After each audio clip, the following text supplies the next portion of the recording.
Welcome sa Dries TV. Kung interesado ka sa ganitong news, huwag kalimutang isubscribe ang ating YouTube channel. Maraming salamat! Welcome po ulit sa ating panibagong update tungkol kina Kim and Paolo Abilino. Sa bawat update natin, tatalakayin natin ang mga pinag-uusapan sa mundo ng social media tungkol kina Kim and Paolo Abilino. Kaya naman kung hindi pa po kayo nakasubscribe dito sa ating channel nako, i-click nyo na po yan and isama nyo na din ang bell button.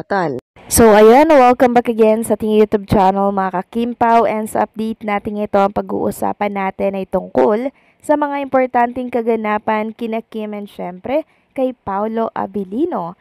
Pero bago po ang lahat, narito muna ang mga napili nating komento patungkol yan sa naging previous update natin. Una komento, mula po ito kay Ginang Helenita Catalasan. Sabi niya, thank you Dries. Pagbukas ko ng vlog mo, comment ko, binasa mo. I'm so happy Dries watching your vlog here in Paris, France. Was my happiness and Kim Pao was my inspiration. Kim Pao makes my life strong. I'm always praying for Kim Pao to be always together. Hindi magsasawa sa panonood. God bless Dries. God bless Kim Pao forever. Maraming salamat po Ginang Helenita Catalasan sa palagian niyo pong pagkokomento at syempre pagsuporta na din sa ating mga vlog tungkol kay Kim and kay Paolo Abilino. Keep praying po nang sa ganun ay tuloy-tuloy din po ang magandang samahan ni Kim and Paolo Abilino dahil hindi po pababayaan ni Paolo si Kim, ganun din po si Kim kay Paolo. Napaka-powerful ng prayer po, Ginang Helenita Catalasan. Kaya naman, araw-arawin nating ipagdasala si Kim and Paolo. And also, yung kaligtasan po nila, isama na din po natin yan lagi.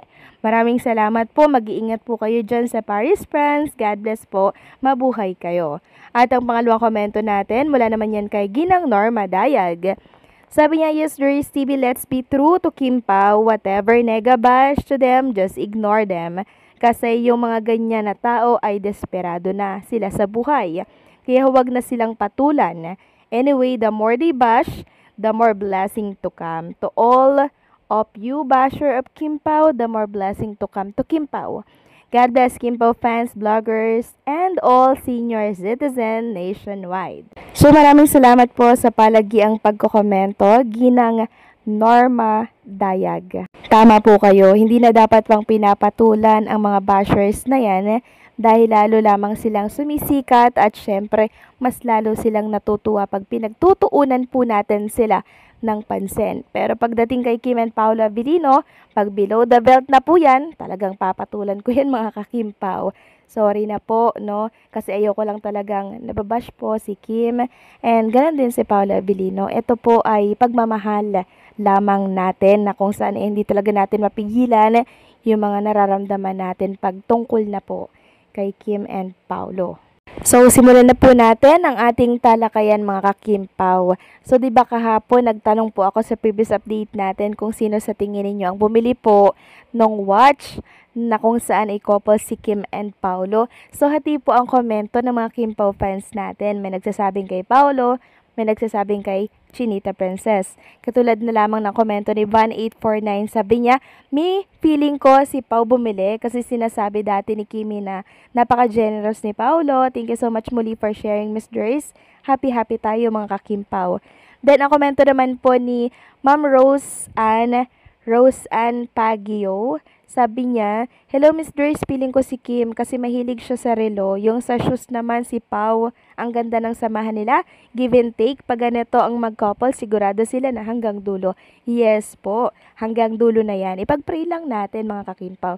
So hati po no, yung kanilang komento. Pero kahit nahati man yan, alin man sa kanila mga kakimpaw ang bumili po or nagbigay, iisa lamang naman si Kim and Paolo Abilino. Samantalang 11 hours ago mga kakimpaw, nagparamdam po si Chinita Princess sa kanyang ex-account. Ganito yung sinabi niya, take me back to the days when my biggest problem was picking my crayon color. 11 p.m. thought. So, gising pa po siya ng 11 p.m. Grabe namang magpuya tong si Kim Chu, no? So, masarap talagang bumalik sa pagkabata, mga kakimpaw. Yun bang problema?